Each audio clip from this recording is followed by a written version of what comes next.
themselves before they make any crucial decisions. But if you don't make decisions, you're going to stay right where you are. We are all map makers. We are in a time of transition. If we're going to change, we have to change the direction that we're going. Our planet needs leaders who know where they want to go. When we change the direction we're going, then we want to make sure we're going in the right direction. Leaders who can see the big picture. Because if we're not, we're going to either go backwards or we're going to stay where we are. Recognizing the psychological and the spiritual shifts and changes that need to be made, often from the inside to the outside. To be able to shape your future, you have to be willing and able to change your paradigm. Complex journeys require navigation. The path to the truth is one such journey. This is your GPS. Hairstyling services provided by J.D. Edwards Salon and Spa, Palmdale Shopping Plaza, Madera Street. Accessories provided by Chevette Williamson Jewelry. Standout jewelry for standout women.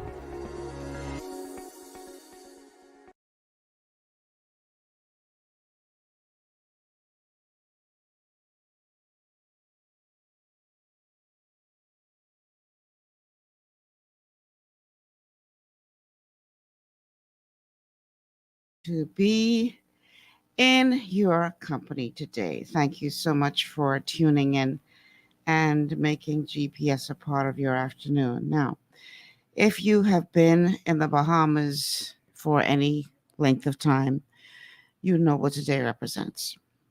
Today is the third anniversary of the landfall of the monster storm Dorian in the islands of the Bahamas. Specifically, it hit Abaco on September 1, 2019, and then after wreaking unimaginable havoc there, it made its way to Grand Bahama. And both islands were ravaged by what was the worst storm to hit these islands in many, many decades. And for those who did survive that terrible storm, you will hear over and over again that this was something that they have never seen before and hope to never see again. Hurricane Dorian it started off as a regular system, eventually increased to a category 1 in terms of its power, but no one anticipated that storm becoming as strong as it was, as quickly as it did, and it caught many off guard as a result. By the time it hit the islands of the Bahamas, it was a category 5, well above the measurement for a category 5 storm. And, here in the Bahamas, we are quite accustomed to hurricanes. We live in the hurricane belt. We know what to expect. We know when we get a hurricane watch and a hurricane warning, how much time we have to prepare. I mean, this is nothing new for us. But I don't think anyone could have anticipated Dorian and the level of destruction that storm hit with such fury. And unfortunately, we really don't know how many lives were lost in that storm here in the Bahamas. As I was driving here, I was listening to Prime Minister Davis. He and other members of his administration are in Abaco attending a memorial service that's happening there as we speak. And he got up to the podium to talk about how we still today don't know how many lives were lost in that storm because of the poor record keeping and the poor way in which that whole thing was handled by the former administration. And for a long time, it almost seems like they were trying to I have to be careful with the wording I use. Suppress information that they didn't want the truth to come out with regard to how many lives were lost in that storm. And for the life of me, I don't understand the logic behind that. But to this day, we do not know how many people perished in that storm. Now, eventually, the former administration said it was 200 and something, but based on all accounts of people who live and survived in Abaco and Grand Bahama, we know that number is not correct. We know that many more people lost their lives in that storm. I think today there are still, if I heard correctly, 1,200 people unaccounted for. I could be wrong, but I think that's the number that I saw. 1,200 people still unaccounted for. So, needless to say, it was a very, very sad time in the Bahamas in the days and weeks and months that followed that storm. And many people are still struggling to put their lives together, those who did survive. On today's show, we are going to be talking with persons who made it through the storm, are here to tell about it, live to tell the tale. And in addition to us remembering, reflecting, commemorating, we're also going to look forward to see what needs to be done, what is being done, what can be done to help the people of Abaco and Grand Bahama to reclaim their lives. We will never forget, ever forget, all the lives that were lost, billions of dollars in damage. And as we remember, we must also remember to give God thanks for life, give God thanks for those who did survive, give God thanks for hope that we will yet build again, live again, celebrate again. So that's what we're going to be doing on today's show.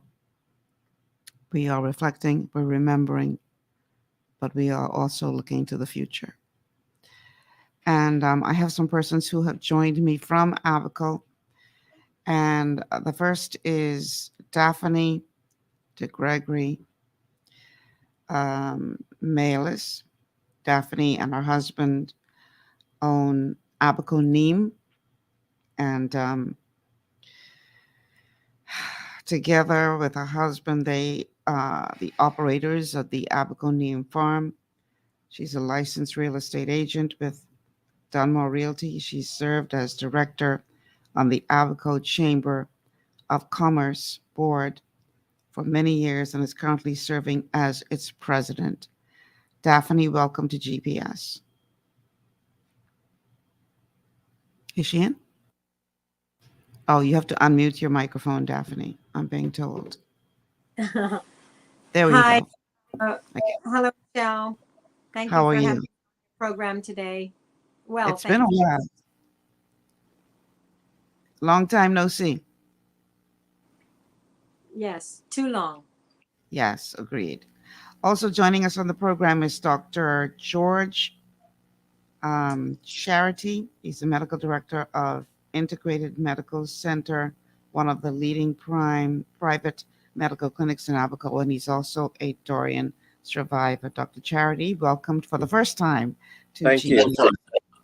GG. Thank you for having us. Thank you so much for agreeing to be here. So many stories to tell, stories of grief, stories of despair, but also stories of hope. And I'm going to begin this show by allowing each of you to tell us your story of survival and what you went through to be here today, as you would have lived to tell the tale about Dorian. Dr. Charity, let's start with you. Well, I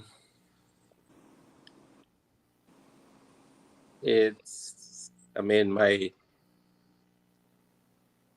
I'm filled right now. Started from yesterday, actually. And I can imagine many persons with their experiences and what they're feeling today. But my story started. I don't know if you're familiar with Abaco, but I used to live at the Regattas, and the Regattas is close to the Abaco Beach Hotel. I had reservations at the Abaco Beach Hotel to pass the storm there. But as I was in the lobby, I told the receptionist, you could cancel my reservation because I thought about it. I say, if I'm going to the hotel and I'm right next door to the hotel, it doesn't make no sense. So I decided to go in the clinic and pass the hurricane in the clinic. The winds came, I was watching TV, power went off, and the wind started to get worse and worse. Um, and there came a time when I was just sitting and a voice came to me. And the voice said, go outside, go to the Jeep. I had my Jeep parked in the back of the building. And I had a piece of paper with some names on it. And they told me to go and get the paper. And I said, no, no, no, no, no. The wind is too strong. I'm not going to go there. The voice came back a second time and said, go and get the paper. Again, I said, no, no, no, no. It came back a third time. And at that time, I said, okay, I'm going to go and get the paper. I went. Hardly could see in front of me. The breeze moving me from side to side. Got into the vehicle. And then all of a sudden, the vehicle started shaking. So I closed the door and said, let me wait until the breeze calms down and I'll go back in the clinic. But within about 20 minutes, 15, 20 minutes, I heard this loud sound coming from the back of the vehicle. And when I looked, it was the ocean that was coming. Mm. By the time as I got out of the vehicle, the water was up to my knee. I got back to the door at the clinic, trying to open the door, could not get the door open because of the wind and water pressure. Within minutes, the water was to my shoulder. Wow. Um, I look around and say, how am I going to escape this now? I saw a freezer that had broken back that that came off from one of the restaurants. It was floating on top of the water. I jumped on the freezer and was able to go onto the second floor of the building. Mind you, I'm outside all this time. And during the entire hurricane, I was on the outside Mm. watching the water level coming up. The water level came up to about 16 to 18 feet where I was. The first part of the hurricane, I was there all alone. Right to the end of the first part of the hurricane, the roof blew off the building. And in one of the units into the building, there was some people in there who came running. And so that was about 12, 13 of us now on the outside. When the eye came over, there were some people who came from other places and swam to where we were. So it ended up being like about 17 of us on the outside. Because at that time, Dove Plaza was one of the tallest buildings that you can see because the entire Martaba, all the buildings were covered. You hardly could see the roof. Wow. The water was so high. And so people swam from other places to come there. And the second part of the hurricane, there was about 17 of us on the walkway on the second level. that we spent the second half of the hurricane on the outside. When the water level eventually went down, we were able to go into the building and spend the night in the building because we were there for 2 days before we could move. Um, but it's only through the grace of God um, uh, that we were able to make it, because at that time I thought that the entire Abaco was gone. But when we were able to leave that building and get to the government complex, and when I saw the other people that were there, God is good. God is good. Lost some lives, but we have to thank God for His mercies. Absolutely. Yeah. Daphne, let's hear your story. Well, fortunately for me, I didn't have that devastating experience. And I have to say, thank God that you got locked out of that building, Dr. Hardy, Yes. because you very possibly would have drowned. As Oh, I know definitely. the water was over The water the was over. Yeah. your clinic. Mm-hmm. And I for one, because you're my doctor, Yes. I'm happy to see that you're still with us today. Yes.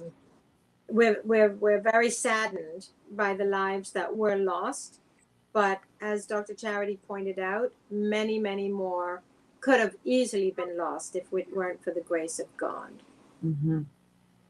My husband and I spent the hurricane in the second floor of our Abaco building, which is right outside of Marsh Harbor Airport.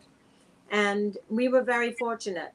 To be honest, the main damage that our building suffered was from flying debris, was not really from the hurricane. We didn't flood.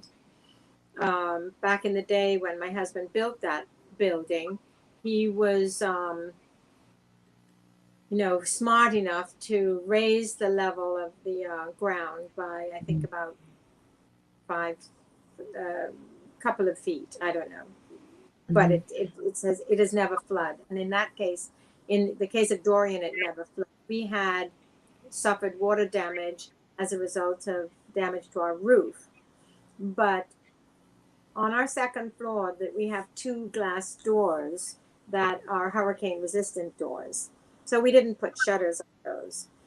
And when they started to vibrate, we both decided that we would try and hold on to the door. In retrospect, probably a stupid thing to do, because as I was holding on to this door that's vibrating, and we could see tornadoes whipping by, we could see the roof across the street being peeled off, and I thought, wow, if this door goes, I'm more than likely going to go with it.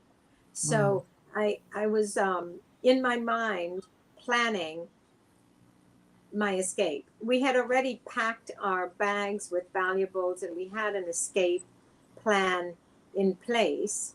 But fortunately for us, we did not have to evacuate our building. In fact, we were one of the 2 buildings left standing after Dorian, and really had no idea of the extent of the damage in Marsh Harbor. Needless to say, we spent the next few days. Well, Dorian lasted forever. It just seemed like it was never going anywhere. At 5 miles an hour, I could walk faster than Dorian. And we had a little crank radio that, Nick kept cranking up, and we could hear, okay, the hurricane is on its way to Grand Bahama, where I have the rest of my family. So I spent the whole time praying, Michelle. I prayed every prayer that, a good Catholic would know.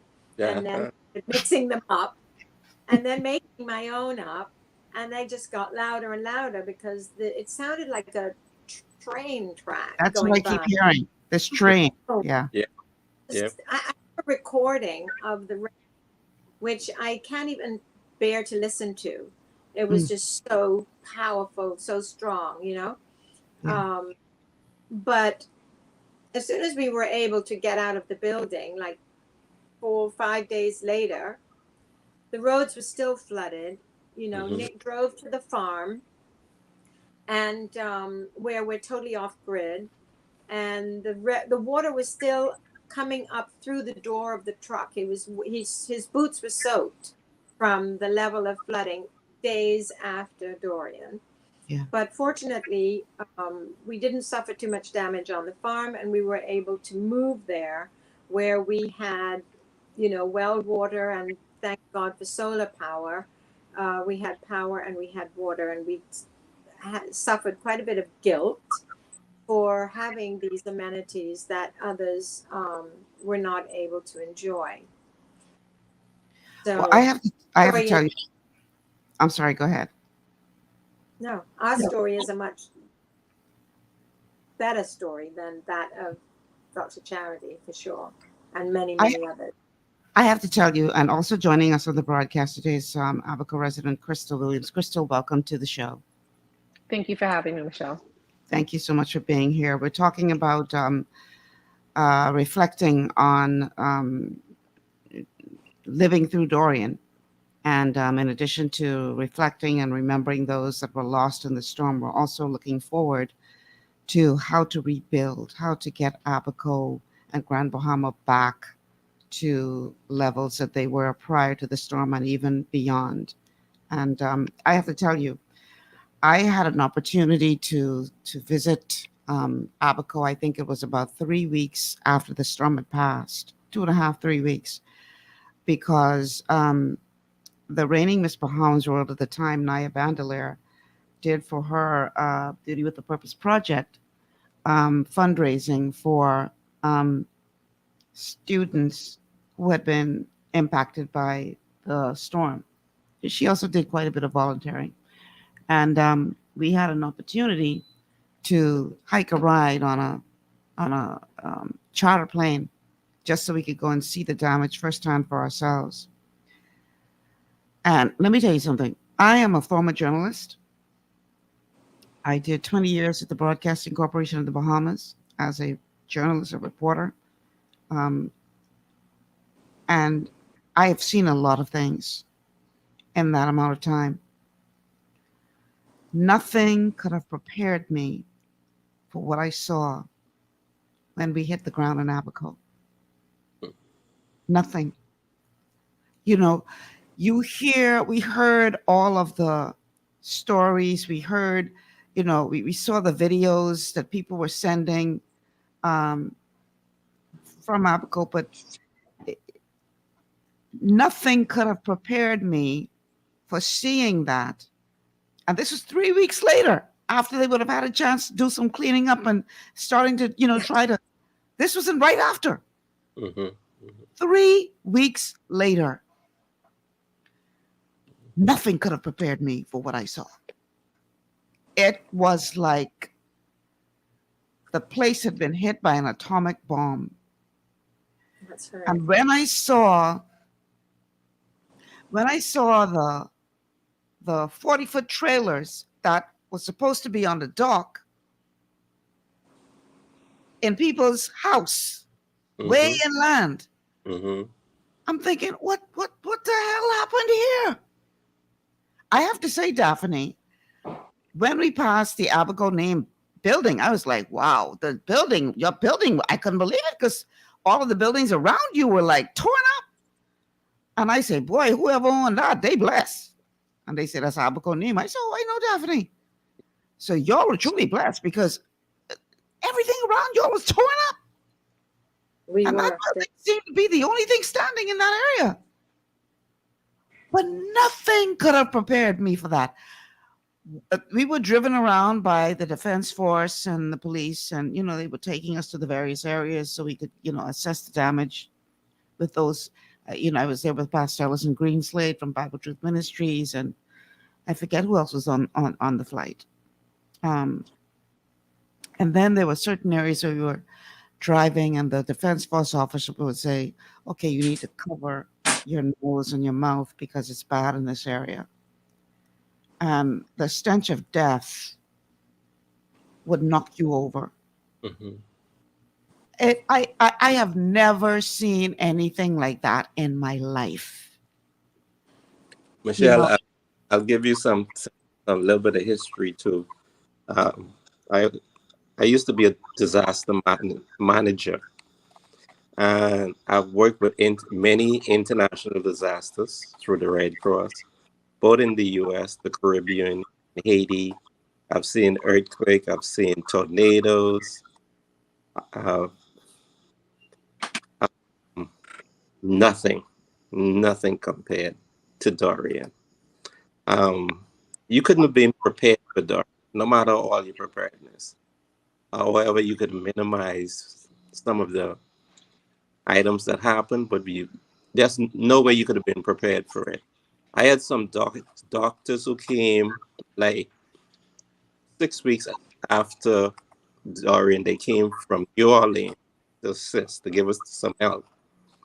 And when they came in and they looked at the destruction, they said to me that Katrina could not compare to what Dorian did. And as we know, in the U.S., Katrina was the worst hurricane that they ever seen. mhm. And they told me there was no comparison. Crystal, let's get you in on this conversation. I know you just recently moved back to Abaco a couple of months ago. No, I've been back home since 2020. Oh, I didn't realize it was that long. Yes, ma'am. Okay, so were you actually on the island during the passage of the storm? No, ma'am. Okay. But I ended up off of this island due to a family emergency, having to drive my sister around. And we were in St. Augustine, and I told her, I said, listen, we're going to have to start making our way back to Fort Lauderdale. I said, because they're going to put you out of a hotel here.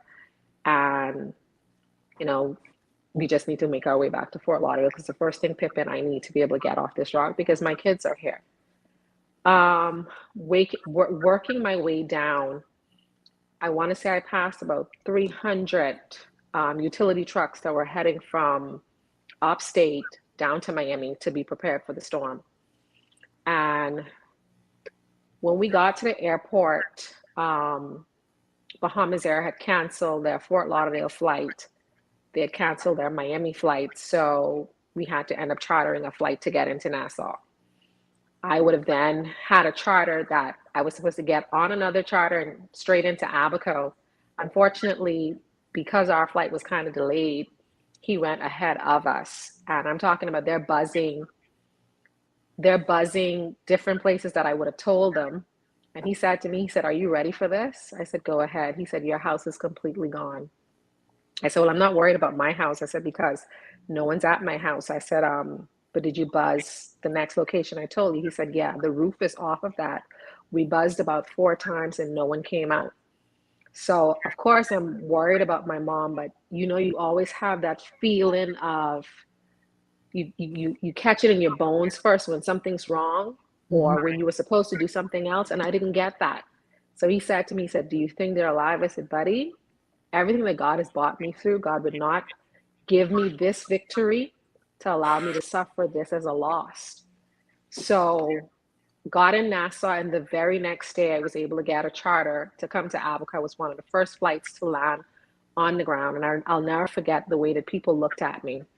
People were looking at me like, you have to be crazy. People are trying to get off this island, and you're trying to get on this island. It took me about 3 hours to get to Marsh Harbor.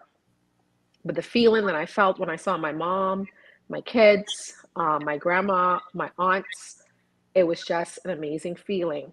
And I'll never forget the first thing that my daughter said when she saw me. I saw her giving this child everything that she had. She had chips and cookies and a teddy bear and a blanket around her shoulder. And she's giving it to this other little child. The little girl was like, why are you giving me your stuff? She said, oh, I'm leaving.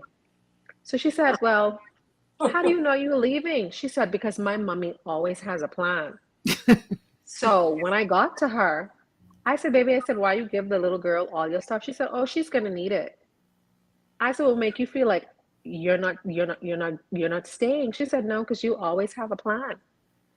So I was like, anyways, you guys get in the car. Let's go. We have a charter picking us up in Sandy Point.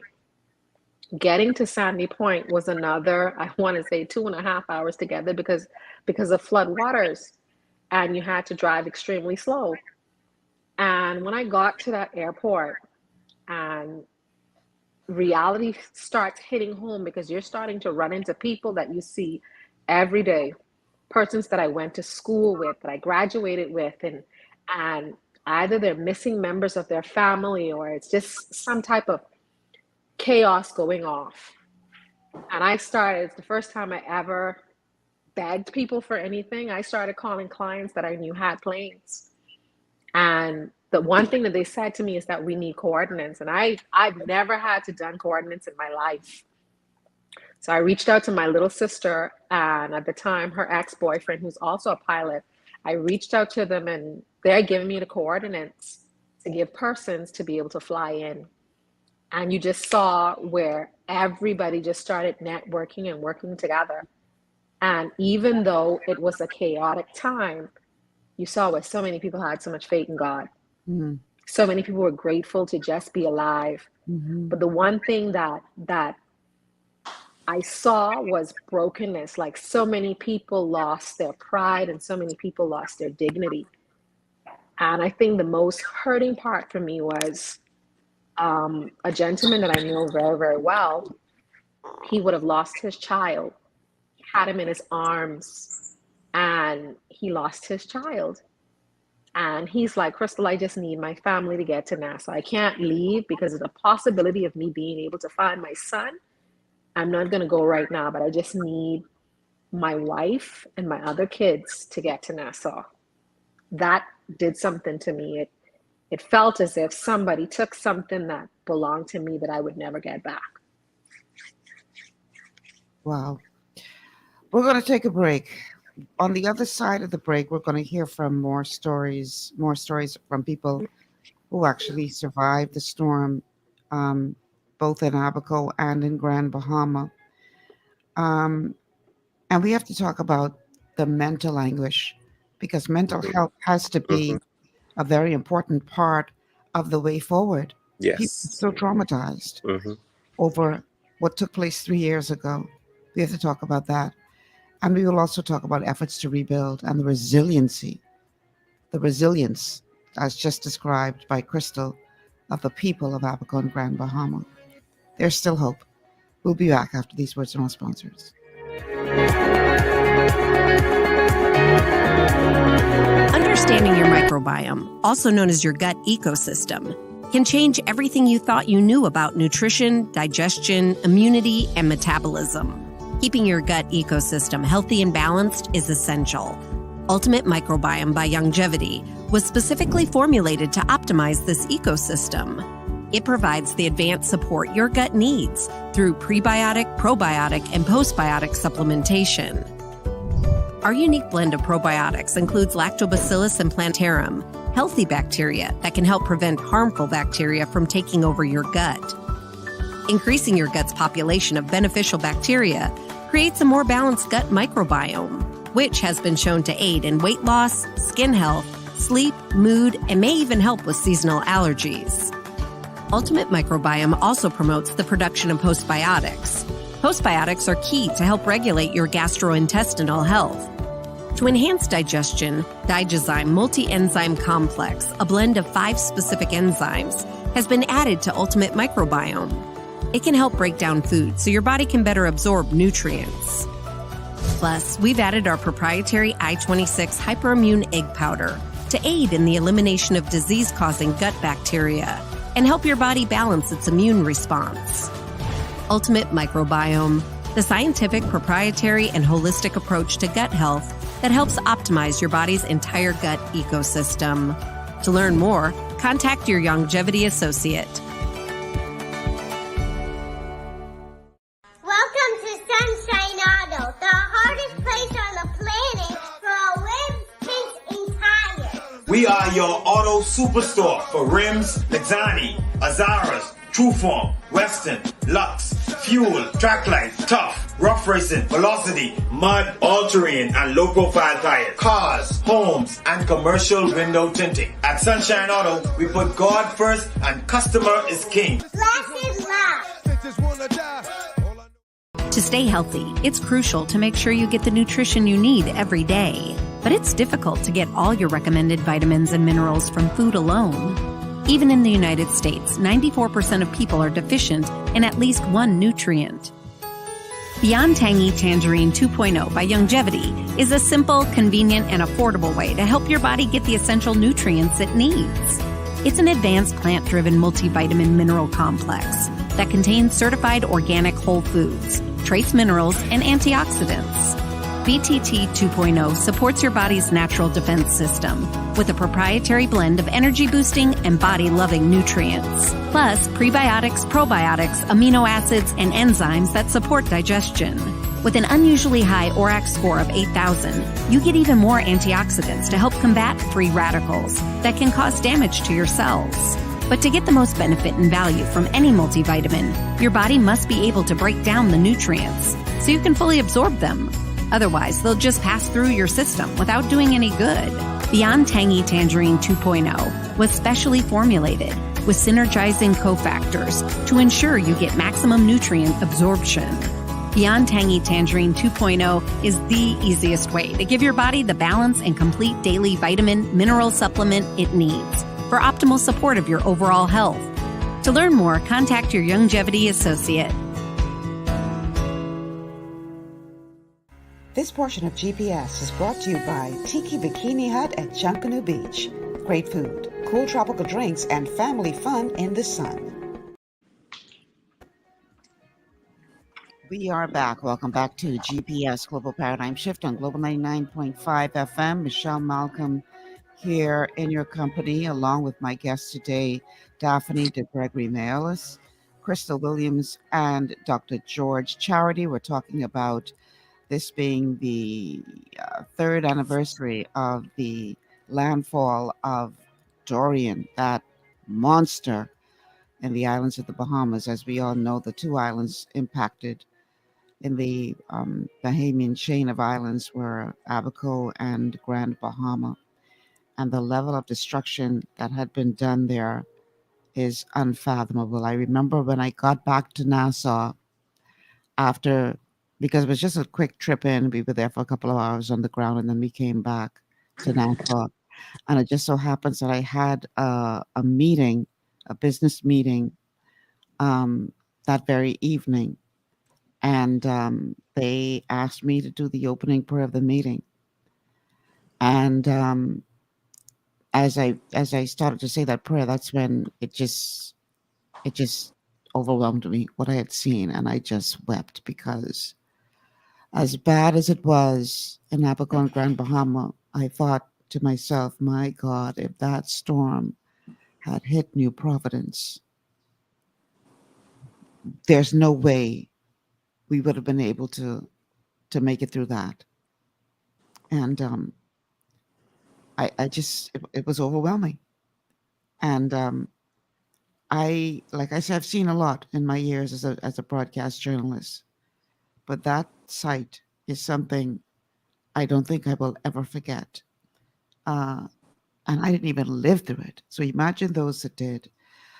One of the persons that did live through it and is being hailed by some as a hero was Pastor Stephen Knowles. He and his family were caught right in the middle of the storm, and at one point he actually got injured trying to help others in the aftermath of the storm. And he was one of the persons interviewed by Jillian Gray for a special program that has aired about the aftermath of the storm. And here are some excerpts, including an interview with Pastor Knowles about his Dorian experience. The first hurricane shelter of the window burst off. And I heard the sound, BAM! And I said to Judith and the girls, something is happening. I ran out the corridor, looked to the window, and the window is wide open. So this is now time. We didn't have a chance to do anything. Breakfast, morning devotions, everything now is in fast motion. So I took them to the first plan. That's the first bedroom on the lower floor. When we got into that bedroom door, I locked the door. I came back out so that I could keep myself abreast as to what was happening, to see what else would take place as a result of the storm, and if I need to move them from point 1 to point 2, I know what to do. And then all of a sudden I heard, "Daddy!" And I said, "What happened?" And they said, "Come." And when I got to the door, pushed it open, the roof was just dancing where they were. So I needed plan number 2. I brought them out of the room, put them into the bathroom. It's a half bathroom underneath the staircase. And just when we were in the bathroom, I put them in the closed door. I came out to the kitchen corridor, so again I can keep my eyes. And by this time, I heard the sound of a train. And the whole entire roof, just as I heard the sound, at the same time, the entire roof of a 2-story house, not shingles and plywoods, the entire roof was lifted and taken. I'm standing in the kitchen. I'm holding on to the formica at the kitchen sink, and the tornado comes down into the house. The wind is spinning like a swirl of wind, picking up the dining room furniture, picking up different things within the house and into the sky. And I'm standing there, and the wind is spinning, pulling me into the wind. And I'm standing there holding on and praying, and within seconds, my whole life flashed before me. I started asking all the tough questions. Fast forward that track. It was a horrible experience. When the first part is over, we realized that the eye was passing over. It was the time then for us to make our move. I came out of the room, checked the surroundings, and realized that the whole land mark was gone. We couldn't identify where we were.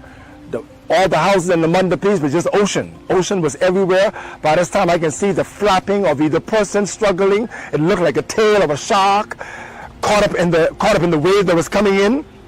And I said, "My God, this is something."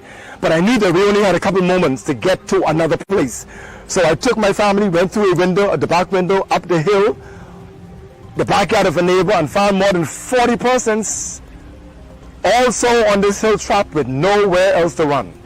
I remember coming to the sidewalk, looking to the right towards the Central Abaco Primary School, which was a shelter, and saw droves of people running from there, hollering in the street, the shelter is destroyed, nowhere to go, we need help." Water is everywhere. I had only one choice, because I could see the government complex over in the distance. I had to jump off the hill into the water. For 3 days, Pastor Stephen and hundreds of people took refuge in the government complex. When the all clear was given, he went out with teams, wading through water, climbing over debris, and walking for miles to rescue any survivors in need of help. And even when faced with an injury, he stayed in Abaco to volunteer to rebuild his community. It was during that same period of trying to be a part of the rescue of persons who needed help that I got injured. I remember having my left feet, standing on the edge of the backhoe, trying to move some debris. We thought we had come across a dead body because of the stench that was there, and trying to prevent doing any further damage to the body. I climbed on the backhoe with my right feet leaving my left feet dingling to the side, and didn't realize that until I felt the fire, the burning coming up my left side, that my feet was being crushed between the backhoe and the plywood. So there were only few people who were on the ground at that moment, and I felt overwhelmed. I broke down in the streets, started crying. A doctor who had just flown into the island found me in the street crying, put me on a boat, sent me into Nassau. I got on the boat, got into the ocean, the boat broke down. A journey that should have only taken 10 hours, took almost 23 hours. Got into Nassau at 3 a.m. in the morning, had to sleep under the bridge, worked my way to find my family, then went into quarantine, then went to see a doctor, then to find out how my feet was doing, only to find out that I needed multiple surgeries. And so I had to take more than 5 surgeries, more than 285 rounds of physiotherapy to save my left feet. Am I a hero? I don't know. I know one thing, that I believe that what I did then in 2019 is what I'll do any day. Okay, so I remember I was on another station at the time and the storm was approaching, and the then Prime Minister Hubert Minnis was saying to the people of Abaco, evacuate your homes, don't stay in your homes, seek shelter. and some listened and many did not. But here's the thing: when you look at the level of damage that storm did, you have to question: seek shelter where? Because The shelters were the compromised. shelters were all compromised. Because, quite frankly, what we call shelters in this country aren't real shelters. That's correct. That's correct. And so, what it did was it really exposed many of the inadequacies that successive governments, successive administrations are guilty of when it comes to us truly being prepared for storms. Now, nobody expected a Dorian. No, we've never seen that in our lifetime. But what it did show us is how poorly prepared we are for the inevitability. We hear all this talk now about climate change and, you know, us becoming climate refugees and all this kind of stuff. But yet we still have not over the years, even though we know that we are prone to suffer the consequences of the actions of the other big industrialized nations, we still have done a poor job of really preparing for the inevitability of a powerful storm. Um, you Go ahead. know, I mentioned to you I was involved with disaster management before. And I remember in the early 80s, we had seminars in Grand Bahama. Mhm. Where all powers, this was before the time of NEMA, when all the agencies involved in disaster planning. And at that time, it was discussed that any new government schools that were built, that they would be built shelter prepared. Mm. You know, obviously that does not happen. Obviously that does not happen. And so, as bad as Dorian was, um, it will be even worse if we did not, if we have not learned our lessons and make correction. We've had plenty time to make these corrections, Mm-hmm. but no one has been bold enough to make those corrections. Um, but I think it's time. The time has come, and we have the capacity to do it. It's not that we don't have the capacity. We do have the capacity to do it. And we have people who are in disaster management who know better. And so I think it's time now for us to make these changes.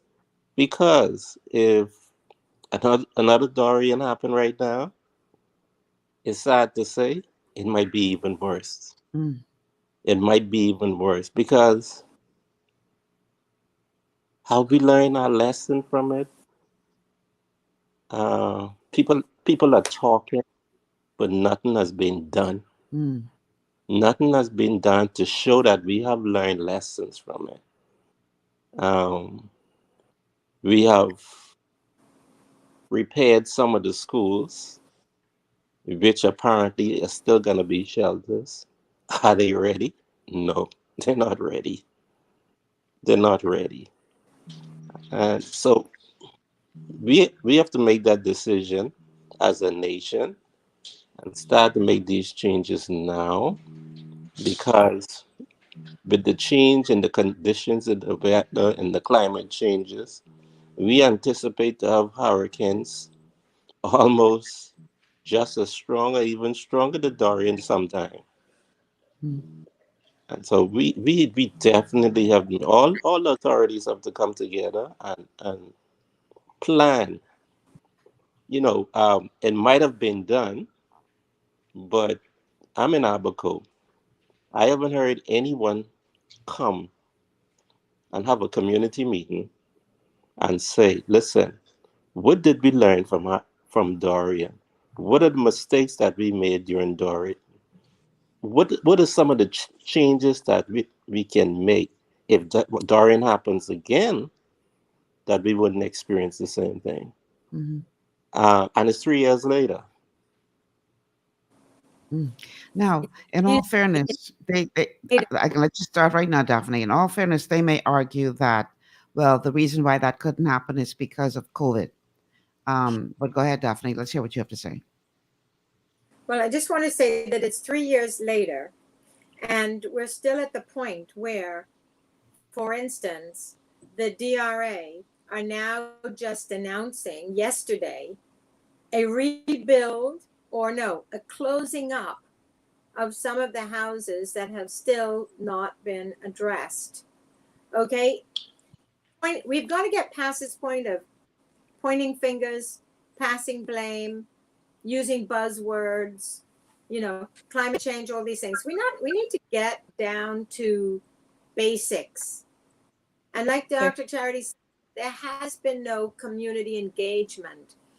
Our leaders are not experts in hurricane preparedness. They're not experts in building codes, new building codes for the level of hurricanes that we are likely to have again. And Michelle, I can promise you, if a Dorian or anything even halfway near a Dorian hit Nassau, New Providence, we're all done for. Forget about it. And that is where preparation needs to start yesterday, because that's our centralized government. How do we as a nation move forward if New Providence is wiped out? Okay? As much as we need on every island, we need a plan. We need to take a note from, at the weather symposium that Silbert had the other day. The point was made that Hurricane Andrew, when it hit Miami, South Florida, it completely changed the hurricane building codes. Have we ever looked at that? Have we tried to emulate or implement those codes in our building ministry? We don't have to reinvent the wheel. We just need to find the right source of information to put in place what we need to survive. Actually, Daphne, I believe our building codes are stronger than theirs. But when you see the level of fury that these storms are coming up with now, coming with now, as strong as our building codes are, they have to be made even stronger. And another problem that we have is making sure that the building codes that we do have are adhered to. That's our biggest problem. Yes. Our biggest problem. Well, if I can add something to both of that for at least three parts of it. What people fail to realize is in a hurricane is going counterclockwise. A tornado is going the opposite direction. So what you had was basically a house in between two different machineries going two different ways, so pulling at two different directions, and then the wind just took over. So manifesting stronger building codes in that type of environment, in that category of wind, wouldn't have made a difference. You had some houses where some persons were right adjacent to each other. One house was completely demolished and the other stood with just minimal shingle damage. Yes. Speaking to something that Miss Daphne would have said about the DRA. The DRA came into Abaco on Tuesday, and I went into that office because I have a lot of elderly persons that were trying to get back into their homes. And I went into that office, and again, they're here, but they're not prepared. You spent money to bring people to an island to pay for living accommodations, transportations, food, and whatever else, salaries, but yet you guys are still not prepared to hit the ground running. And some 3 years later, you're still telling persons that they have to go through the whole process again of becoming approved. This is very detrimental, and it's very, very confusing to a lot of persons, because as far as I'm concerned, and when I was raised, hurt means help. Again, we have entourages of persons that were flown in yesterday and another entourage of persons that were flown in today to have a memorial service, and where we keep reliving the moment of the dead, but yet we're not helping the living to get on with their lives. At this point now, it's time for the wastage of money to stop. It's let's put it back where it's most important, where it's most vital. Putting people back into their homes, giving people back their pride and their dignity is what is most important right now. That is very, very powerful. So it's ludicrous. It's ludicrous that we continue to throw good money after bad. You're absolutely correct. Applications, they only need to look at the house to see the conditions. There needs to be more compassion and more planning. Not just talking, more doing. I want to read a comment from one of our Facebook viewers. Siobhan says, while your guest, Ms. Daphne, makes a good point, when will we be prepared? We can't overlook the mistakes of the past. We have to learn. We must acknowledge our faults and lax approach to climate change. This was not the first major hurricane. While it may have been the worst, we have to hold those who didn't do a great job accountable. We can't have all these disaster management offices and heads, and they don't know what to do in case of extreme emergency. If I can add to that as well, Ms. Daphne. So, Ms. Michelle, yes. Samaritan's Purse, while on the ground, Samaritan's Purse would have done a seminar. And that seminar was, and I've been a part of that seminar along with a lot of other persons that work closely with local government. And they were training you in the event what you're supposed to do before a hurricane comes or any type of natural disaster or any type of disaster, anything that happens. So the training for me gave me a better idea of what equipment is needed, where it's supposed to be stored, when you're supposed to check it. And it just brought us up to speed. And I feel as if government bodies, people that we put in as leaders, this is something, or this is a course that should be introduced to all of our training personnel, our police, our nurses, our doctors. Everyone should have an idea, because most times those are the persons that naturally deal with disasters. The persons that became heroes in the storm were normal people. Those weren't police officers that were going out and saving lives, jumping in boats and getting their tractors and using their trucks. It was normal, everyday people that just decided, you know what, these are my fellow neighbors. I'm not going to let them die. Mm-hmm. Mm-hmm. If I might say, Michelle, these training programs, as I know, are available through NEMA. They have to get out and teach these people these items. NEMA has all the resources. They just have to reach out to people. All right. We're going to take a quick break.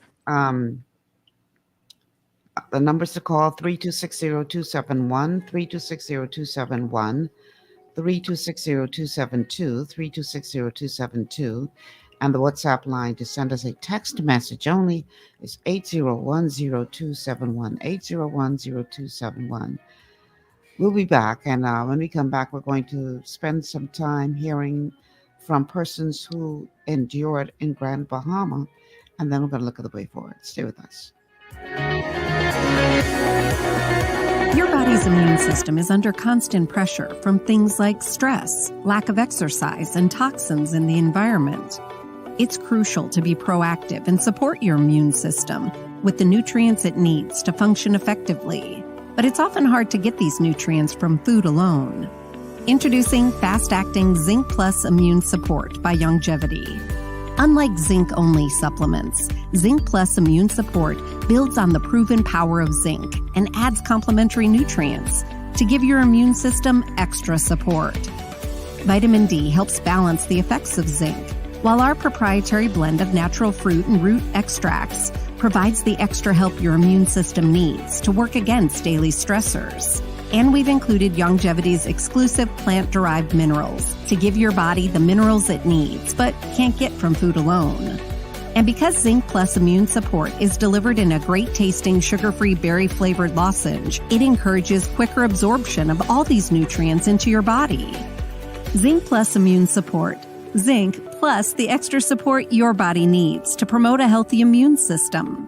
To learn more, contact your longevity associate.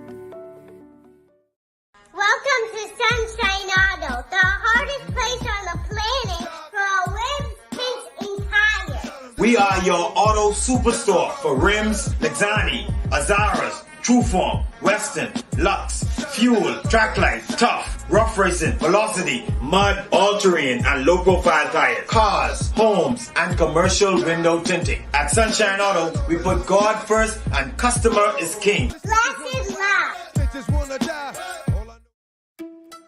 It's gotten harder and harder to get your daily requirement of vital nutrients from food alone. Without additional vitamin and nutrient support, your health and well-being can suffer drastically. That's why Z-Radical was specifically formulated. It combines a blend of antioxidant-rich vitamins, minerals, and botanicals with the protective powers of fucoidan to help fill the gaps from lack of nutrients in your foods. The core of Z-Radical is fucoidan, a naturally occurring polysaccharide that helps stimulate immune reaction, protecting you against inflammation and oxidative stress. We harvest this powerful mineral-rich nutrient from brown seaweed, harvested only from the world's most pristine ocean waters to ensure the purest quality. It's then extracted using cold process technology to ensure maximum levels of bioavailability. Then we add essential vitamins that help to protect your cardiovascular and nervous systems and are crucial for optimal immune and neurological function. Z-Radical also includes a proprietary blend of delicious antioxidant-rich fruits and berries. This great-tasting combination helps your body combat free radical imbalances that can contribute to a variety of degenerative conditions like arthritis and heart disease. Z-Radical. Experience the power of fucoidan with antioxidant-rich berries, 8 essential vitamins, and more to provide you with potent health benefits. To learn more, contact your longevity associate.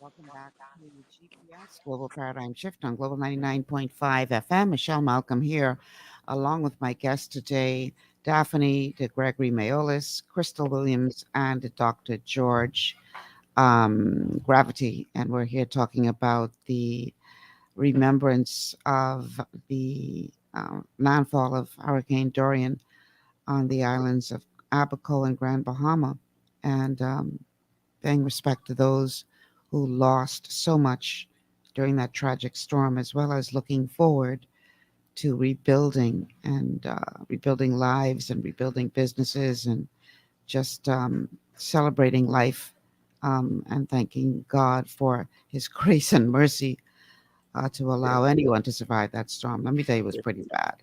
So I want to obviously it wasn't just Abaco that was impacted. There were persons at Grand Bahama as well who suffered tremendously as a result of Dorian, and we're going to hear a couple of clips from them as well. One of them is a lady by the name of Keldra Pinder, who is going to tell us her harrowing story as it relates to how she and her family fared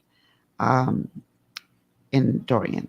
My husband got a telephone call, a cell phone call from my stepdad, who was already panicked. He was like, you know, the water is here, like, whatever you're gonna do, you need to do it quickly. And we were just like, the water is here? Like, what do you mean? You know, and so upon looking on the outside, it was a view that I don't think I will ever forget for the rest of my life. The ocean had literally been on land. It's one thing to see water on the outside, you know, still water, but no, this was the raging Atlantic Ocean. White-capped waves splashing over my wall, straight up to the house, and then soon the house just started to fill up with this water. Keldra and her family were stuck in the roof for 36 hours. With her mobile network still connected, she got regular updates on the storm's passing and was able to connect with other family. It was a bright light in what was the longest, darkest night of her life. So just staying connected was definitely a peace of mind for me. You know, I couldn't imagine being there and like having no information at all, because the storm was actually stationary for 12 hours. Like, it did not move 1 inch in 12 hours. The ocean current was coming in so fast. You know, I really would like for people to understand how raging the ocean was beneath us. Like, it was no calm day on the beach. It was like the rough seas. So we were in the roof and I heard this gushing like ocean sound, and my husband and my cousin, they went down to see exactly where the sound was coming from. The door was breached and the ocean was just like flowing through. It was loud. It was very loud. And while they were down, I moved closer to the manhole just to be able to communicate with them a little bit to find out if they're okay. And so when I got the message that, okay, we're good, you know, the door is open, but we opened the windows and, you know, to let the ocean flow through, I said, okay, I can now go back to a safer area where I was in the roof. And as I got up to move, I don't know, my foot just kind of slipped off of the wooden beam onto the sheetrock and I fell through. I fell through the sheetrock, but fortunately my fall was broken by the door that was hanging just under my feet. And I had my baby in my hand and I'm shouting, I'm like, come, help, help, you know. Every time I hear one of these stories, just, boy, I tell you. As someone pointed out on the show earlier, after the storm, it was, thank God, for the everyday Bahamians who decided that they had to do something to help their fellow Bahamians. Thank God for the many NGOs who came to the rescue to feed people, bring people water, because unfortunately, and I want to go on record, this is not about political blaming or anything like that. It Not so. is what it is. What took place, what didn't. But it seems that the authorities were paralyzed, didn't know what to do. And while they were trying to figure out what to do, people were desperate for help. So, I mean, we saw the same thing in the United States with Katrina. Well, while they trying to figure out what to do, people dying. So, thank God for the many Bahamians who decided to jump on their boat and jump on their jet ski and go out and try to find people to save. Thank God for the NGOs who made it their business to find a way to get people fed and get water to people and help people. I shudder to think how much worse this tragedy would have been had it not been for those acts of heroism. We have a call on the line. Caller, welcome to GPS. Yes, good day, Lady Malcolm, Hi. and to all of your guests. I really, really, really commend your guests, all of them, for having the courage to come on the show and to speak about their various experiences to the nation like that, because undoubtedly, a lot of them may have lost a whole lot. So it takes a lot of guts and courage to do what they are doing. But one thing stands out in my mind today. I keep hearing the phrase, making the same mistakes, making the same mistakes. And the sad thing about it is, as we speak, and as your guests speak, there are hundreds of homes being reconstructed again in Abaco, just waiting on another Dorian or lesser Dorian to come and do the same thing over again. Thanks for taking my call, Lady Mark. All right. Thank you so much for calling.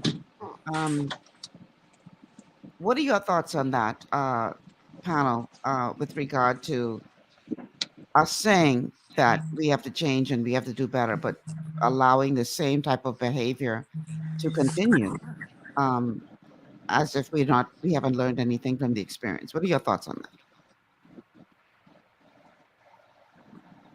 Any one of you, jump in. Well, one of the things I can say is There's a saying, I think it goes like this: if you want change to happen, and you keep on doing the same things over and over, change is not going to happen. We have to find ways to make the changes to improve. If it isn't for us, it's for our kids and the generation to come after us. We have a commitment. Each individual of us have a commitment. We have a commitment to make our island better, to make our country better, and to make the world better. All right. I touched on it earlier in the show, and we have to spend some time talking about this, and that is the whole aspect of trauma and mental health of the survivors. Before we dive into that aspect of the conversation, I want to play another clip. This one is from a lady in Grand Bahama by the name of Keldra Pinder, who lost her entire family. But let me go to the clip first. Let's play this clip, and then we're going to talk about the trauma and how that's being addressed to help people through this, as well as steps that we are going to learn about during this clip that have since been taken to assist families who have lost loved ones. My husband got a telephone.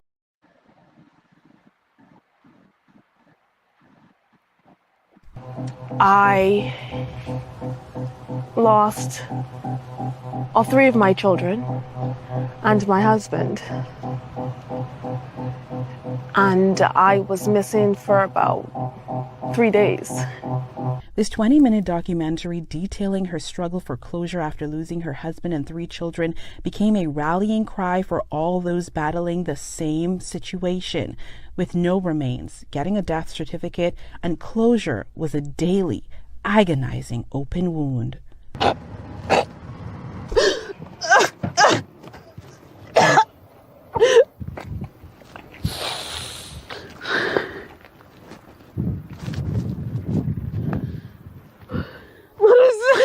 This is me, my husband room. This is my room right now. Oh my God. This is Mateo's shoes. This is Ramiel's pants. This is Title's pants.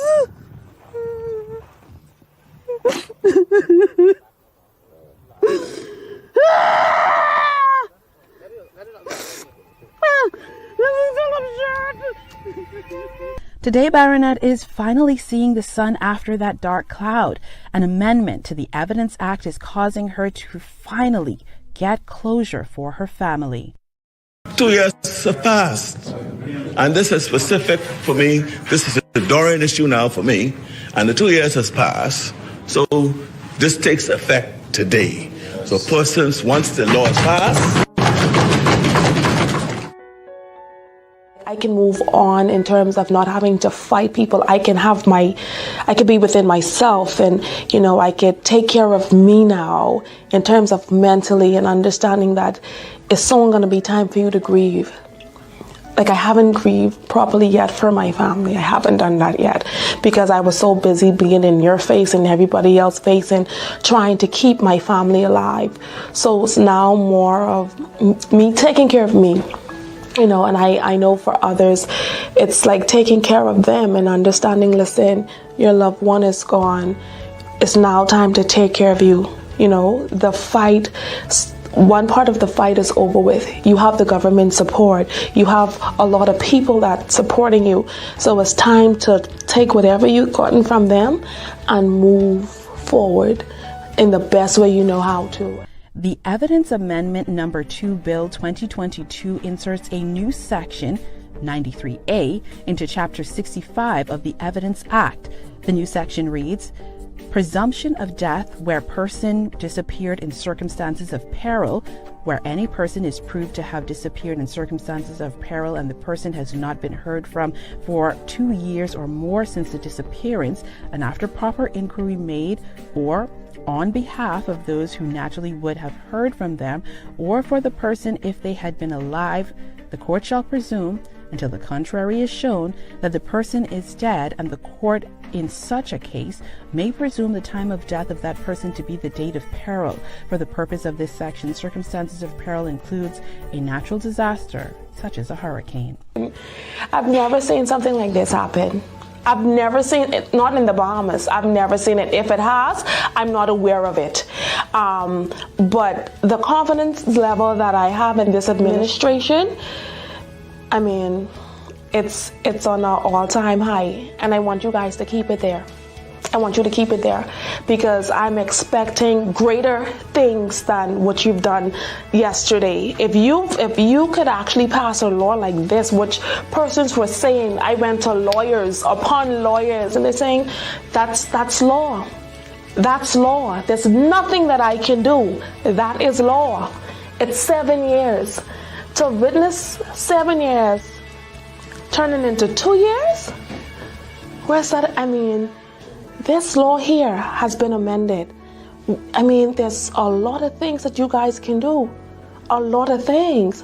And it just put me to question, what else can you do? Good question. What else can you do? I know for sure that for families who have lost loved ones in that storm, that one change from 7 years to 2, I would think will go a long way in helping to bring about closure and thereby healing. What are your thoughts on that? And what else do you think can be done to help those who are grieving and who are still dealing with the trauma of losing loved ones? Because, losing a house is traumatic. Yeah, losing possessions is traumatic. But when you talk about losing a loved one, your houses could be replaced. But if I can add, we I'd can like hear to you, say Daphne. this. Oh, go ahead, Crystal. That's you. Go ahead. Yes, ma'am. So I ran into a lady a couple of days ago. She recently just moved to Abaco, and she hasn't gone through the loss of losing loved ones or losing a home or whatever, but she's struggling with having to take care of her children and not having the adequate amount of funding because she has a low income job. And hearing her say that she wanted to take her life because it was time for her to get her kids ready for school and she didn't have the necessities, and by just how we met was only coincidental because I saw her walking and I just stopped to give her a ride, and she just opened up. So it was helping her to get the kids ready for school. So people are just going through the day to day and they feel drained. Imagine persons that are going through the day to day, having lost a loved one, having going through COVID, having going through Dorian. Imagine how they're feeling. So what we're really asking for now is for the government to step in because so many persons here in Abaco are suffering from PTSD. If I may add, Michelle. Go ahead. Integrated Medical Center is now partnered with the Crisis Center out of Nassau, Dr. Patterson. The Crisis Center is now located in our facility.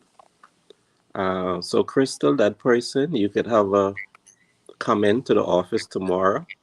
Okay. And someone will work with her and try to give her some assistance. Okie dokie. Thank you so much. It does, though, raise the question as to, that is one individual. And thank God, we're now hearing how that one individual can be helped. But how many other people are suffering in silence? Quite a bit. And need help. So many people are so caught up in trying in the survival mode right now that they have not found time to come to terms with what has happened and try to get the help to move beyond that. It was not only Dorian. It was right after Dorian, the pandemic. And that added to even more trauma that individuals were suffering. Mhm. So we get quite a lot of people out there who are still suffering tremendously and need the help. Um, um, Government has announced now that they're putting some more individual on the islands, therapists, psychiatrists. They're hoping to engage more persons. Pastors could help. Um, Teachers could help. And not only the teachers are also going through something as well. Mhm. There's a lot of stress on them. Students, it's 3 years basically that Abaco kids have not been in school. And that's a burden on them. That's a burden on the family. Um, we've got a lot of work to do. We've Yeah. got a lot of work to do. Yeah. All right, Daphne, can you hear us now? Daphne's been having some problems with her Okay. sound. I'm trying to tell her to sign out and sign back in. Okay. In the meantime, is that a caller for the show or what, Jason? Is that a caller for the show? No.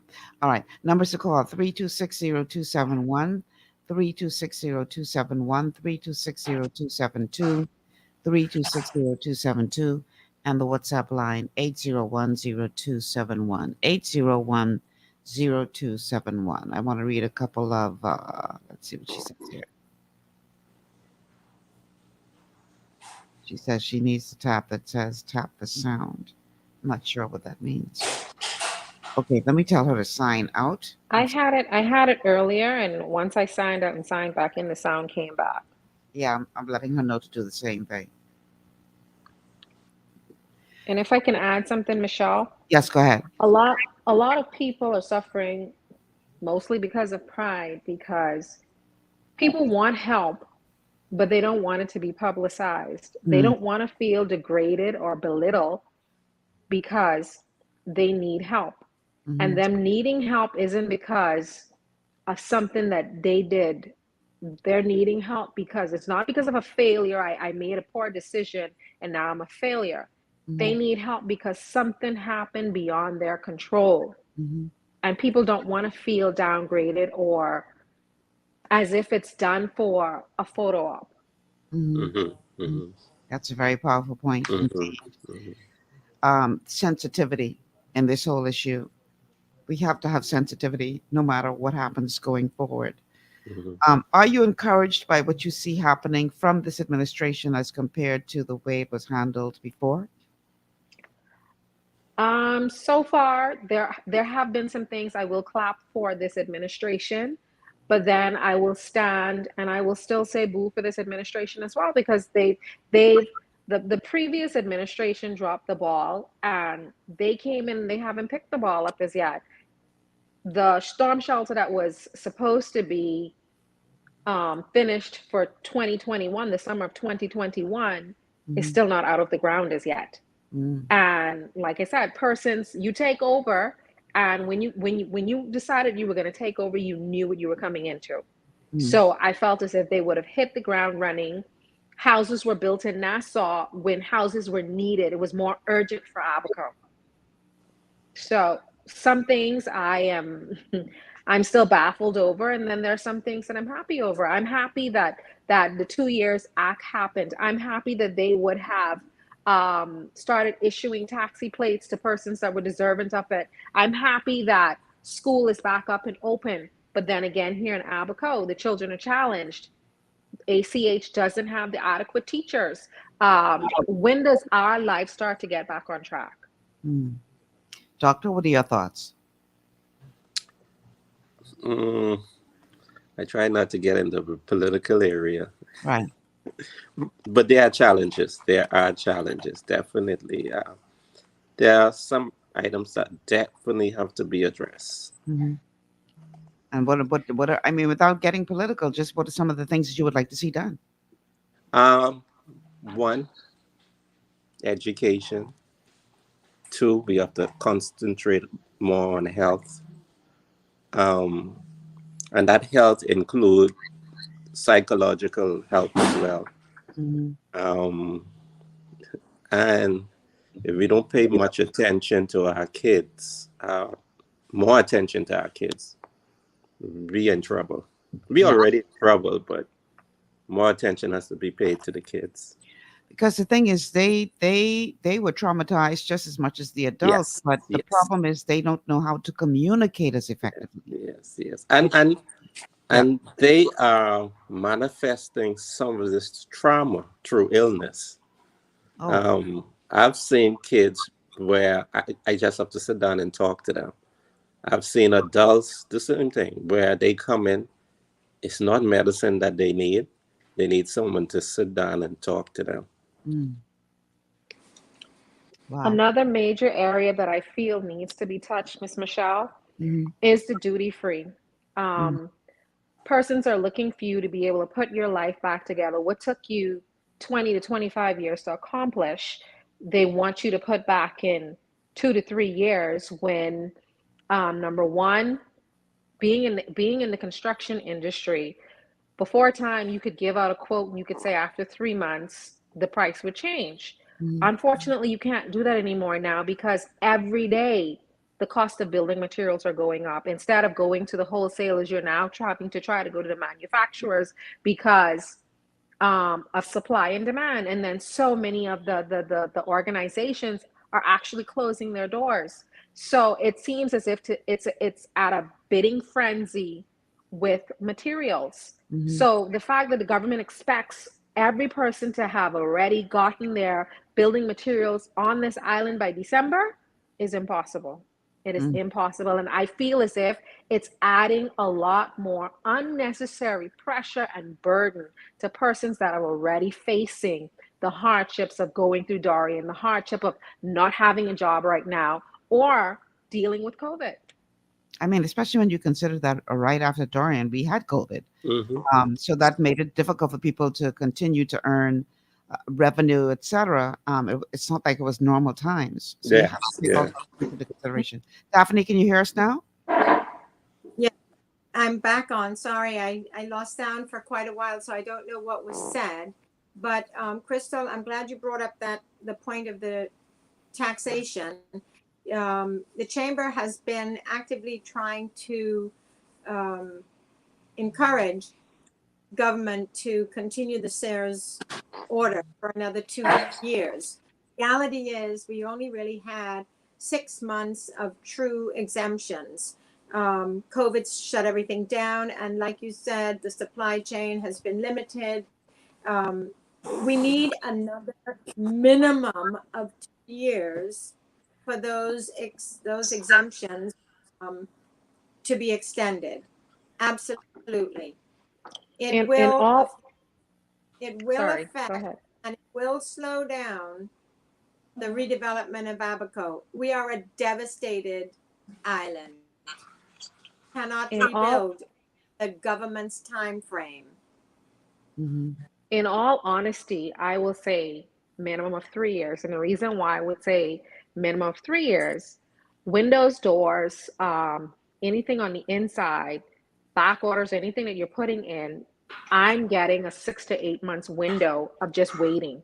Mm. And that's not even them giving you an accurate date as to when your order will be ready. So, and that's persons who are building on a grand scale. So imagine persons that are building on a smaller scale residentially. I'm going to take that it's going to be even longer because manufacturers are going to deal with their higher end clients first, or persons that their priority clients first, instead of dealing with a person that will only be a one-time client. Makes a lot So of sense. we need to be pushing for 3 years. Crystal, when I spoke with the ministry, I was told, oh, well, we also have the Family Island Encouragement Act that people can apply for exemptions through. But as I pointed out, that's on a case by case basis. Entry per entry basis. And again, the supplies, you can apply for something. It may not all be coming in the same shipment. And it No. also does allow local businesses to apply. I've asked them, okay, if that's the avenue you want to use, which is very cumbersome, then include local businesses. Don't limit it to just individual homeowners. I mean, they've got to meet us somewhere. If they want Abaco Well, to be back, when I looked at the fact that they're encouraging first-time homeowners in Nassau to apply and they will get it duty-free, then it's something that should be extended for Abaco, because everybody stated for us to even get back to where we are today would take some 10 years. But yet you all are expecting us to do it in 3. Well, I mean, bottom line is this: we have to put our money where our mouth is. Either we want to help you rebuild and help to restore your economy back to where it was, or we don't. And if we do, then we have to demonstrate that through our actions. And when I say we, I'm talking about the current administration. Um, um, kudos to the current administration for changing the law so that people could get closure after 2 years instead of having to wait until 7. But like the lady said in that clip, what else can you do? If you could do this, You can do more. You can do more. What else can you do? It's just a matter of will. What do you want to do? Because we know that you can do it. So, Miss do you Michelle, want to do it? Yes. even looking at the situation with our children and hearing the administrator state that if your children fail in grade 10, that it's impossible for them to graduate from the 12th grade. Why are we always focusing on the problem instead of finding solutions? So instead of our children spending an entire summer out doing nothing, why don't we run programs and pull them back up to speed? Because we want our youths, and we want to have striving and productive citizens in the Bahamas. Is that asking for too much? We live in a country where there's only less than 400,000 people. And when I looked at it the other day, Walmart employs some 2.2 million people, and Walmart functions properly. Then it means that we're not functioning properly as a country. Like, let's get it together and let's put our citizens first. The development and the growth of our citizens should mean a lot, because it says a lot about who we are as a people. Crystal, yes, ma'am. Michelle, comment on the education aspect. I don't know if Please, this go ahead. was brought up before, but I really want to commend Abaco teachers, and Miss Dominic Russell brought this educational program to my awareness at a weather symposium last week. They have taken the NEMA educational program for schools and modified it to fit our local circumstances. And every single child is being taught hurricane preparation. And the best way to teach a family is to teach a child, because they'll go home and they'll put these practices into play. They are trying to have this also implemented throughout the nation, which is one thing that the government, that's an easy thing to do. There's no such thing as an emergency. I mean, there are emergencies, but if you're prepared, you have a plan. Crystal, I want to commend you. The first thing out of your daughter's mouth was, "Mommy always has a plan." That gave her security. That gave her confidence. That is what our children need now. They need psychological care, but they need it with education, with the tools that can prepare them to deal with an emergency. It's not just enough to say, pat them on the back and try to encourage them to move forward. They need tools. They need a plan. This country needs a plan. And we have to start with our children. For sure. All right, let's take a quick break. When we come back on the other side of the break, what does that plan look like? Not just for Abaco, not just for Grand Bahama. And yes, we're going to hear from members of parliament representing both constituencies on both islands about plans going forward. But I want to hear from the people that we have on the show today. Let's talk about plans going forward.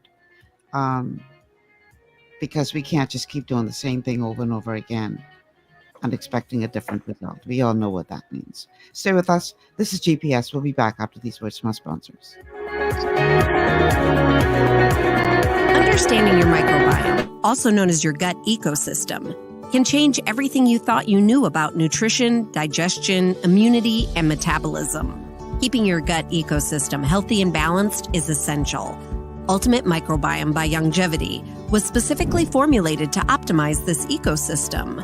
It provides the advanced support your gut needs through prebiotic, probiotic, and postbiotic supplementation. Our unique blend of probiotics includes Lactobacillus and Plantarum, healthy bacteria that can help prevent harmful bacteria from taking over your gut. Increasing your gut's population of beneficial bacteria creates a more balanced gut microbiome, which has been shown to aid in weight loss, skin health, sleep, mood, and may even help with seasonal allergies. Ultimate Microbiome also promotes the production of postbiotics. Postbiotics are key to help regulate your gastrointestinal health. To enhance digestion, Digizyme Multi-Enzyme Complex, a blend of 5 specific enzymes, has been added to Ultimate Microbiome. It can help break down food so your body can better absorb nutrients. Plus, we've added our proprietary I-26 hyperimmune egg powder to aid in the elimination of disease-causing gut bacteria and help your body balance its immune response. Ultimate Microbiome, the scientific, proprietary, and holistic approach to gut health that helps optimize your body's entire gut ecosystem. To learn more, contact your Longevity associate. Welcome to Sunshine Auto, the hardest place on the planet for a rims, paints, and tires. We are your auto superstore for rims, Lexani, Azaras, Trueform, Western, Lux, Fuel, Trackline, Tough, Rough Racing, Velocity, Mud, All-Terrain, and low-profile tires. Cars, homes, and commercial window tinting. At Sunshine Auto, we put God first and customer is king. Blasted love. To stay healthy, it's crucial to make sure you get the nutrition you need every day. But it's difficult to get all your recommended vitamins and minerals from food alone. Even in the United States, 94% of people are deficient in at least one nutrient. Beyond Tangy Tangerine 2.0 by Longevity is a simple, convenient, and affordable way to help your body get the essential nutrients it needs. It's an advanced plant-driven multivitamin mineral complex that contains certified organic whole foods, trace minerals, and antioxidants. BTT 2.0 supports your body's natural defense system with a proprietary blend of energy-boosting and body-loving nutrients, plus prebiotics, probiotics, amino acids, and enzymes that support digestion. With an unusually high ORAC score of 8,000, you get even more antioxidants to help combat free radicals that can cause damage to your cells. But to get the most benefit and value from any multivitamin, your body must be able to break down the nutrients so you can fully absorb them. Otherwise, they'll just pass through your system without doing any good. Beyond Tangy Tangerine 2.0 was specially formulated with synergizing cofactors to ensure you get maximum nutrient absorption. Beyond Tangy Tangerine 2.0 is the easiest way to give your body the balance and complete daily vitamin mineral supplement it needs for optimal support of your overall health. To learn more, contact your Longevity associate. This portion of GPS is brought to you by Tiki Bikini Hut at Junkanoo Beach. Great food, cool tropical drinks, and family fun in the sun. Welcome back to GPS Global Paradigm Shift on Global 99.5 FM. Michelle Malcolm here, along with my guest today, Dr. George Gravity, Daphne de Gregory Mayolis, and Crystal Williams, all residing in Abaco. This, as you all know by now, is the 3rd anniversary of the landfall of Dorian, that monster storm on the islands of the Bahamas, where it touched down in Abaco. And, I would have told you how I was traumatized, what I saw 3 weeks later. As reporters, or journalists, it is our job to tell the story. Our job is to, I consider what we do very, very important because we are living historians. We are telling the story of what took place for generations yet unborn. And this very powerful piece was put together by the team at our news, specifically by Ricky Barry there. I got permission from Jerome Sawyer to actually play it. And this is from the words of the storytellers, the journalists who had to cover this thing and how they were impacted. You didn't want to be the person to come across a video of someone else's family member. I was unable to contact my mother or my grandmother, anyone at all. That's when it really started to hit home. At that point, everyone was in survival mode.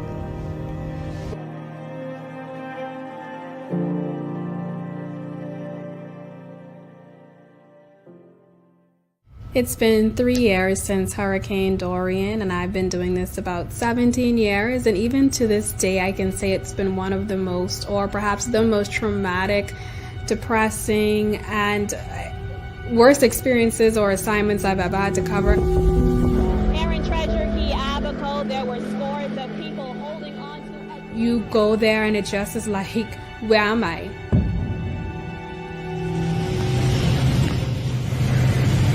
The first scenes of the Abaco was, horrendous. I couldn't believe what I was seeing. It was literally like a nuclear bomb drop. Like somebody dropped a bomb and it just went off and just swept the area clean.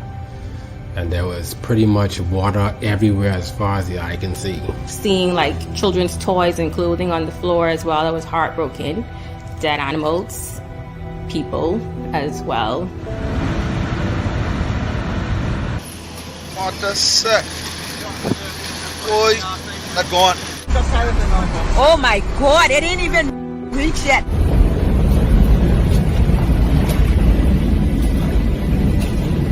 We were getting a lot of footage. A lot of the content that people were sending in from their phones and wherever they were getting videos from, we had to literally go through each of those videos.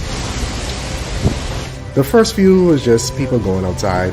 You would see some guy walking in the rain or the wind saying, hey. But as the night went on and even in the morning,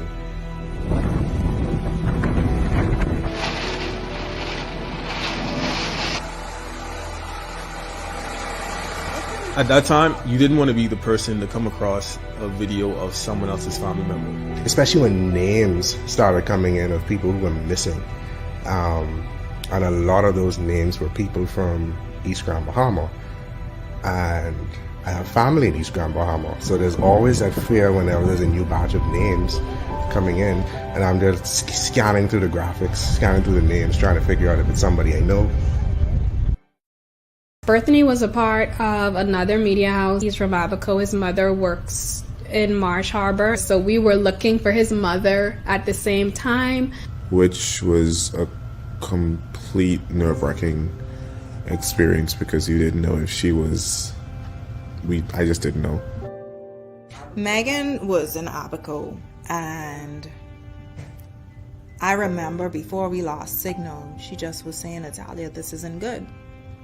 And I was like, what do you mean? And she was like, I think people may be losing their lives. And I was like, what? And she disappeared. I think it was like the first night the communication went down. I remember just texting like my mom and my cousins and stuff, telling them what was happening, like, this is what's happening in Abaco and what's coming there next, so be prepared for X, Y, and Z. And then it just stopped. And I knew that people were going to be worried. I was worried a little bit as well because I knew other people were afraid of about what was going to happen to them or what was happening to me. It was a couple of days. It was a couple of days. When it was all said and done, we got to Nassau on cell phone service. I think he heard from his mother by then, and I heard from my friend by then that she had gotten out. She said hello, and I completely broke down in the office. And I cried, and I cried, and I cried. She's like, why are you crying? And I was like, because I haven't heard from you in like 3 days, and it was killing me inside. I think the impact the hurricane had on my mom in itself has an impact on me. As we approach the 3, I know it's going to dredge up a ton of memories, some that probably never went away, some that's going to come back on September 1st. So I don't think there's been enough attention placed on the psychological impact that this hurricane had on so many people who can't deal with when it's raining. You still see hurt on many faces, but you still see people who they're trying. They are our heroes. They are our inspiration. You heard the stories about people saving people in Grand Bahama. The same thing happening in Abaco. And I just want to say, stay strong, because I feel like the majority of the Bahamas is behind them. I thought that was powerful. And that piece, to remind everyone who suffered through this that you're not alone. Because I can understand how people going through this, no matter how many people you have around you, there has to be this degree of loneliness and feeling that I'm alone in this. And especially when you don't seem to be able to see your way forward to know how you're going to climb out of this hole. And I think it's important that we get the message out that you are not alone. That the entire nation really, is with you, and want to do whatever we can to help Abaco and Grand Bahama get back on its feet. Jerome was telling me that he just recently went to Abaco and just to see how things are working out there. And he's like, boy, Shelly, them people over there ain't playing it. He was talking specifically about Hopetown and how it's bounced back and everybody is, pitched in and everybody got to work, and how impressed he was with what he saw on the ground, where the people of Abaco in particular weren't sitting back and just waiting, but you actually hit the ground running and everybody working together to try to get back on your feet. And I thought that was really important to hear. And so I just want to say you're not alone. And I'm just, I just hope that we will see a continuation of what it seems that the Davis administration has begun with regard to addressing what are the critical needs, not just talking about it, but actually doing something about it. We see where they have made the decision to get rid of the domes. I don't know how y'all feel one way or the other about that, whether or not that's a good plan. They're talking about giving each person who is residing in the domes $4,000 to help them get started getting back on their feet and better accommodations. I've heard stories of the domes having issues with mold and, all kinds of other problems. What are your thoughts on that initiative as it relates to housing for people who have been, since the storm, living in dorms and tents? In all honesty, I think it was time for the domes to leave. If they had stayed here for another 10 years, person would have stayed in them. It was a temporal situation when we should have been looking for permanent solutions. And now that they're gone, I just hope to see more housing interjected into Abaco. Yeah. I understand that the plan has been announced that where those domes were, there's going to be a housing complex erected, I believe I heard. Yes. Yeah, so that's a good step in the right direction. What else would you like to see happen in the short term and the long term? And then we're going to play our final clip with the MPs, 2 MPs from the area, talking about the way forward. But short term and long term, what do you hope to see? Daphne, let's hear from you.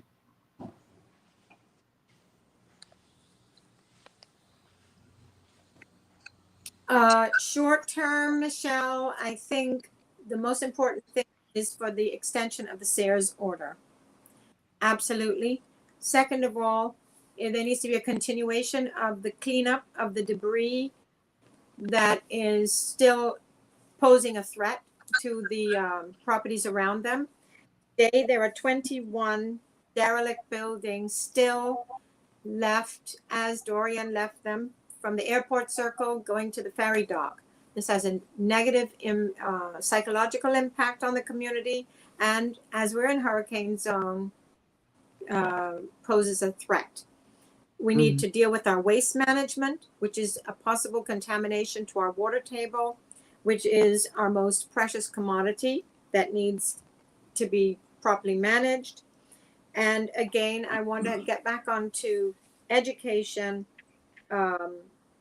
and improvement of our building codes, even though, as Crystal pointed out, that's not going to protect us necessarily. It needs to be addressed and it needs to be upgraded.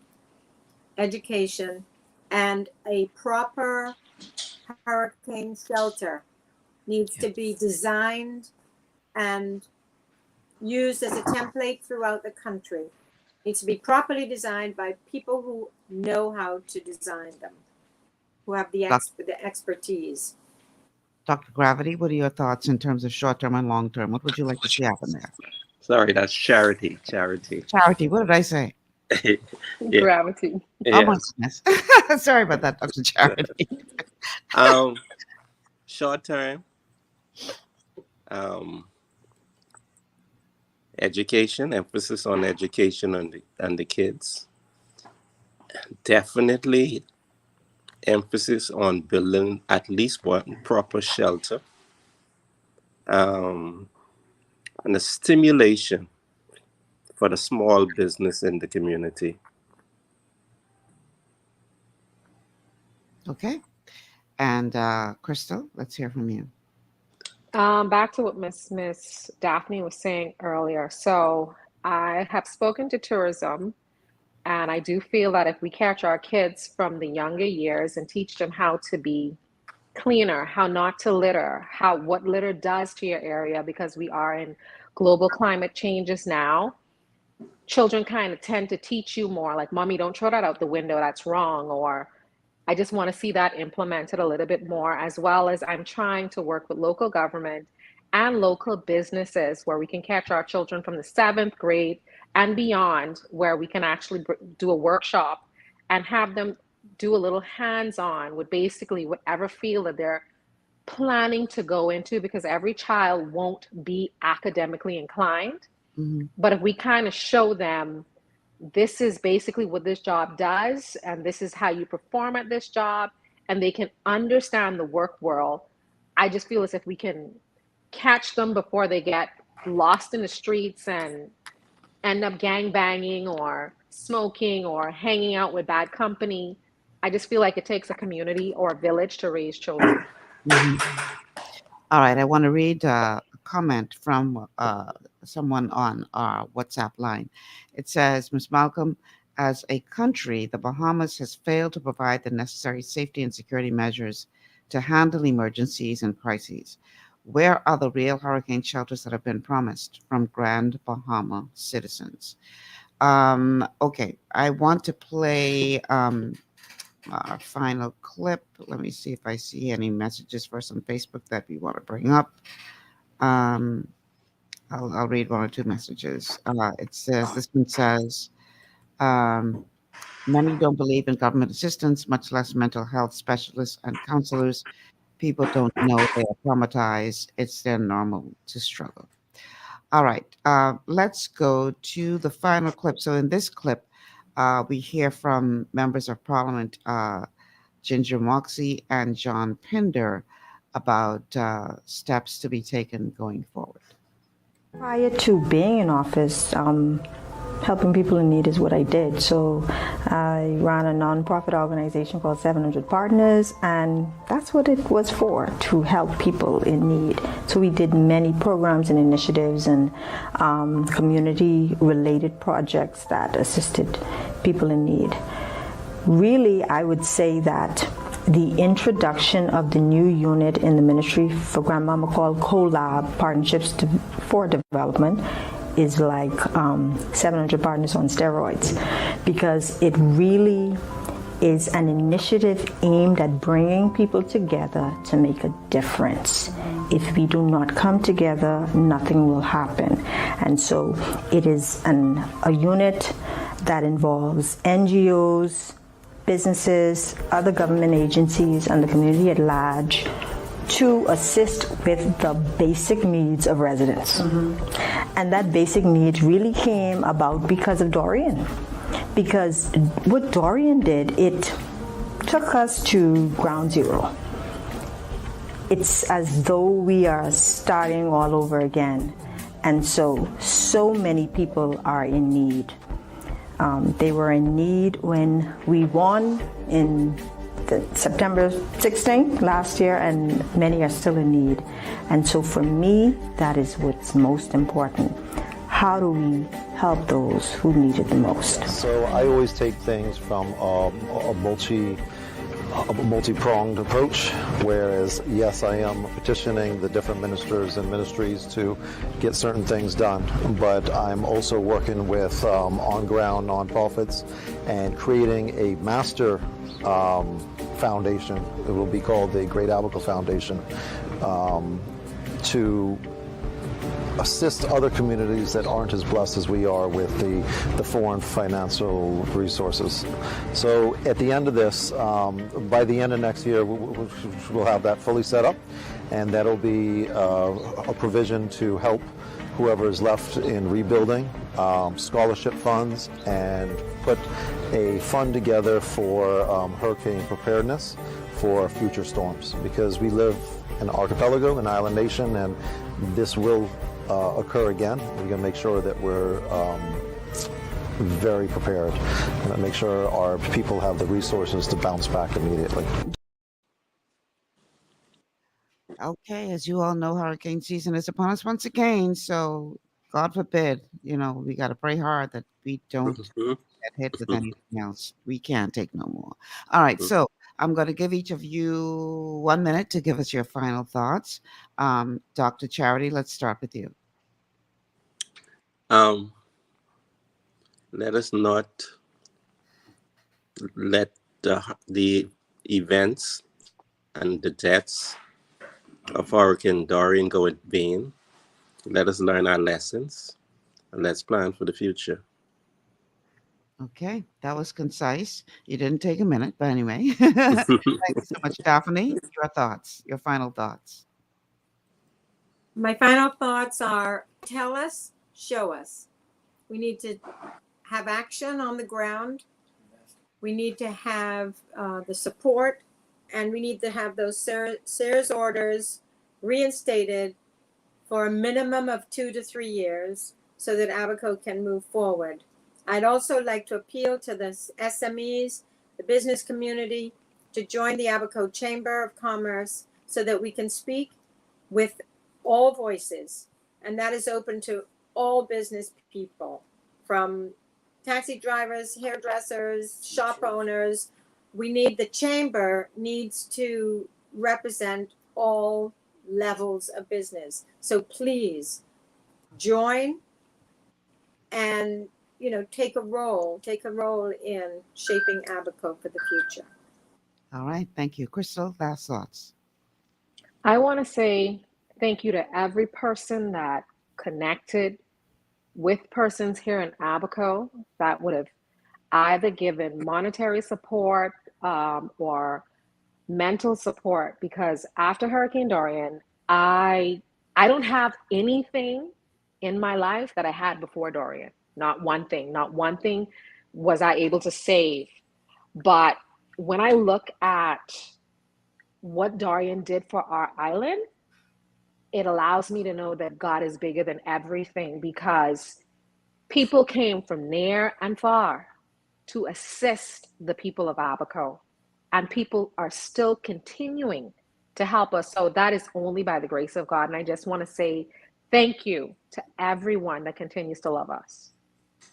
Well, I want to say thank you to all three of you for being a part of today's show, and especially you, Daphne, because originally you told me you was only going to give me an hour, and you stayed the whole show. Thank you so much to all three of you. I really do appreciate it. And listen, man, our prayers, our support is with you, both people in both islands, Abaco and Grand Bahama. Anything that we can do, we are here. We are one Bahamas, and we have to get through this together. Thank you so much for being here today. That is my time. Got to get out of here. But tomorrow is another day. And tomorrow is TGIF, Open Line Friday, where we talk about the week that was. Until then, I'm Michelle Malcolm. Thank you so much for joining us. And again, we remember all who lost their lives during the storm, and God bless those of you who did not. And may his blessings be upon the Commonwealth of the Bahamas. I'll see you guys tomorrow.